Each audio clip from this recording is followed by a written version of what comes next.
স্বপ্ন কারোর সাথে শেয়ার করতে নেই, যেটা মানুষ ঘুমিয়ে ঘুমিয়ে দেখে এটাও স্বপ্ন, আবার আরেকটা আছে যেটা মানুষকে ঘুমাতে দেয় না, ওইটাও স্বপ্ন, ওইটার ভিশন বলে। এই দুইটার একটাও কারোর সাথে শেয়ার করতে নেই। এর কারণটা কি? কারণটা হচ্ছে স্বপ্নের ব্যাখ্যা যেমনটা করা হয় তেমনটাই হয়।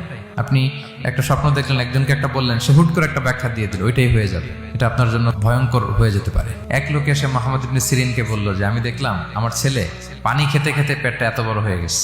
এই একই স্বপ্ন আরেকটা লোকও দেখলো, দেখে এক মূর্খের কাছে জিজ্ঞেস করলো। সে বলল, সর্বনাশ, এত বড় পেট হয়ে গেছে, তোমার ছেলে তো মারা যাবে। ঠিকই কদিন পরে ছেলেটা মারা গেল।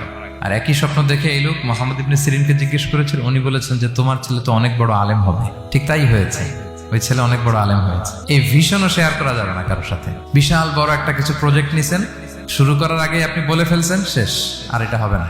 দেখবেন যে এখান থেকে কনস্পিরেসি, ওইখান থেকে শত্রুতা, ওইদিকে এটা করছে ওইটা করছে, আপনি আর আগাতেই পারবেন না। সো স্পেশালি যদি কোনো ভালো স্বপ্ন দেখেন, এট দ্য সেম টাইম খারাপ স্বপ্ন যদি দেখেন, এটা আপনি শেয়ার করবেন না কারোর সাথে। কারণ স্বপ্ন এটা কেবলমাত্র মন মস্তিষ্ক প্রসূত কোনো বিষয় না। মুমিন জীবনে এটা অনেক অর্থবহ। মাঝে মাঝে স্বপ্নের মাধ্যমে আল্লাহ মানুষকে বার্তা দেয়, ইলহাম পাঠায় স্বপ্নের মধ্য দিয়ে।